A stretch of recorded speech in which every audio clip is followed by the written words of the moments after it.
चांगल्या तालमी केल्या त्यांना प्रेक्षकांचा आशीर्वाद मिळतो, तसा आम्हालाही मिळतो. ज्यांनी केवळ नाटकं केली त्यांना लोक घरी बसवतात. म्हणजे महाराष्ट्राने बघितलं, 2019 साली प्रयोग झाला, कट्यार पाठीत घुसली, काळजात नाही पाठीत घुसली.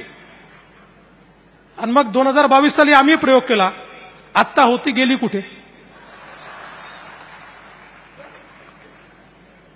त्याच्यामुळे अशा प्रकारचे प्रयोग हे चालूच असतात.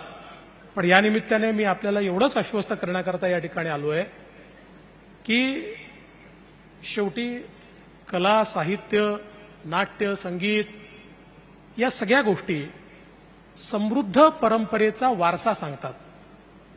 कुठलंही राजकीय नेतृत्व जे असतं, या राजकीय नेतृत्वाची ही देखील जबाबदारी असते की आपल्या समाजाला समृद्ध करायचं असेल तर केवळ भौतिक नाही, तर मानसिकदृष्ट्या, इमोशनली, संवेदनशीलता या सगळ्या गोष्टीत आपला समाज समृद्ध झाला पाहिजे.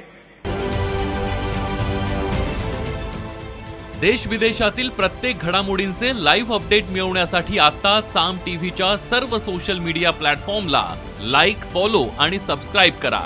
तसंच सर्व नोटिफिकेशनसाठी बेल आयकॉन प्रेस करायला विसरू नका.